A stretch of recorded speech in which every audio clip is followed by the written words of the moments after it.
Estamos de volta aqui com a nossa TV Povo do Clube.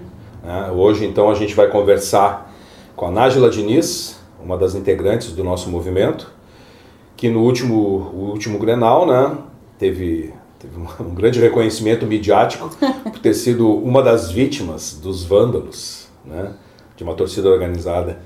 Nájila, a gente está aqui para conversar principalmente porque a gente quer ouvir toda a tua versão e quer ouvir toda a tua opinião a respeito do episódio que aconteceu.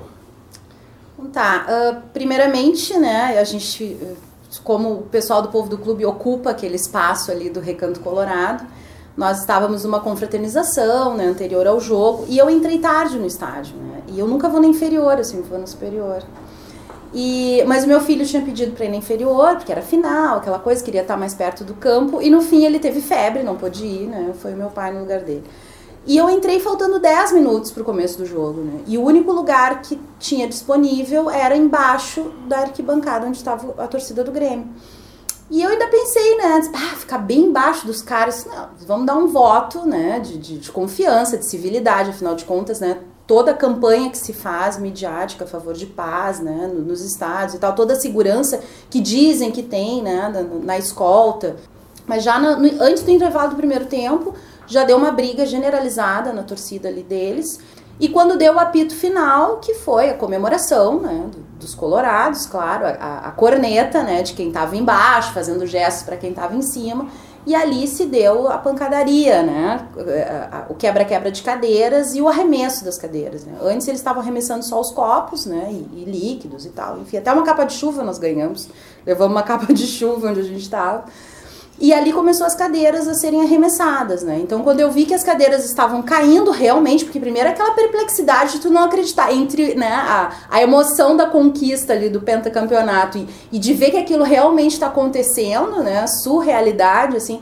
E aí, quando eu vi que realmente as cadeiras estavam chegando no meu lado ali, a gente começou a correr, né? E foi quando eu olhei pra cima, mais uma vez, e vi uma cadeira na minha direção e eu levei o braço, né? Porque eu levei o braço, bateu no meu braço, fazendo uma contusão ali no punho. E se apregou tanto que é um espaço seguro, né? E tu tem toda aquela confiança de que tem a escolta, de que tem a revista, né? De que tu não pode entrar com guarda-chuva, tu não pode entrar com batom, tu não pode entrar com chimarrão, tu não pode entrar com nada dentro do estádio, né? Então tu acha que aquele ambiente ali é um ambiente seguro, né? E não foi o que aconteceu, porque no fim as cadeiras, as tão famigeradas cadeiras, foram usadas como arma contra os colorados que lá estavam. Isso que foi triste. Acho que a gente tem uma visão a respeito disso, né, como movimento, como indivíduos, enfim.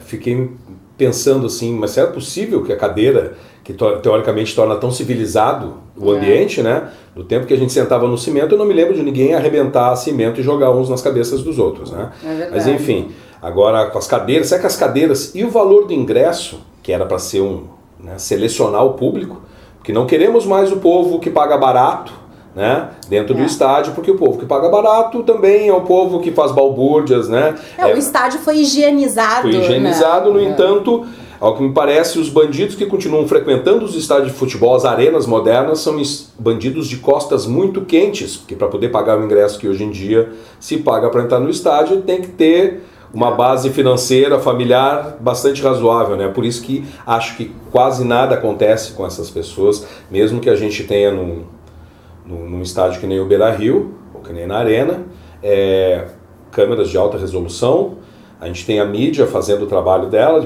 quer dizer, a gente sabe exatamente quem foram as pessoas e até agora poucas providências foram tomadas. Como é que tu acha que essa coisa se desenvolve, assim, que pé a gente vai chegar, vai levar em relação a isso? Né? Eu acho que as medidas de segurança que tanto se dizem que existem, né, elas têm que ter uma efetividade mais concreta, né? Porque esses marginais que dizem que são os que fizeram isso, não são os marginais que a sociedade está acostumada a reconhecer que é o povo mais carente, mais humilde, né, e tal, porque o cara que tem grana para pagar R$80 de ingresso, sabe, ele é de uma camada social mais elevada, né?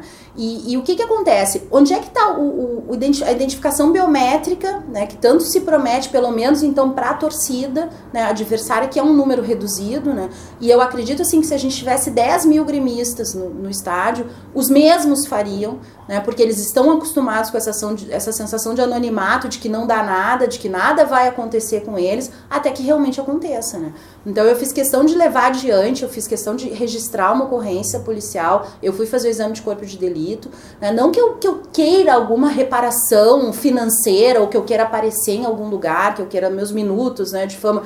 Eu quero que o estádio seja realmente seguro, né? Então que as medidas de segurança sejam realmente efetivas e sejam concretas, né? Não adianta saber que a gente tem um sistema de câmeras seguro se a gente não usa na hora de punir quem merece ser punido. Eu não quero que a torcida geral seja punida, eu não quero que as torcidas organizadas sejam marginalizadas, eu quero que aqueles responsáveis sejam punidos e que não entrem mais nesse ambiente do estádio. Isso aí todos nós queremos. Né?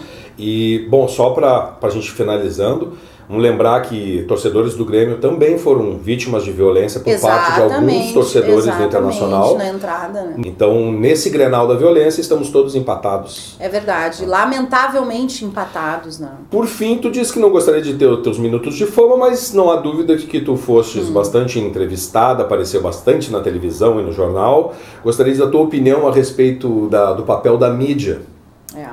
A mídia é o seguinte, né? A mídia, ela tem aparecido muito quando lhe convém, né? Isso é certo, porque nós tivemos o episódio da Ruas de Fogo, em que os torcedores do Inter foram vítimas da violência policial, né? Nós fizemos uma audiência pública na Assembleia Legislativa, em que a Brigada Militar não compareceu. Nem o Inter, né? E nem o Inter compareceu, e nem a mídia compareceu. Então, na hora da gente debater seriamente esses casos, né? A mídia esquece de aparecer, né? Então, fazer da tragédia pessoal, né, fazer de um acontecimento lamentável, fazer toda uma balbúrdia, e de que é assim, e a mídia tem esse dom, né, esse condão de transformar um fato isolado num fato geral, né, e a gente tem que ter muito cuidado com isso, né. Eu não condeno as torcidas organizadas, muito pelo contrário, eu quero a pluralidade das torcidas sempre, eu quero todo tipo de torcedor dentro do estádio, queremos a festa, queremos o povo, queremos a paz dentro do estádio e nos arredores.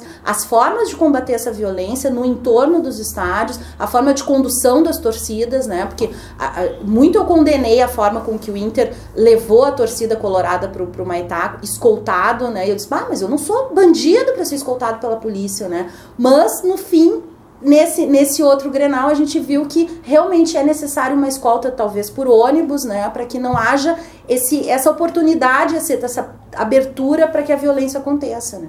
Mas isso tem que ser debatido pela mídia, tem que ser debatido pela sociedade, e as pessoas envolvidas têm que comparecer, né, nesses espaços de debate. Né? Bom, muito bem. Encerrando aqui mais um TV Povo do Clube. Até a próxima.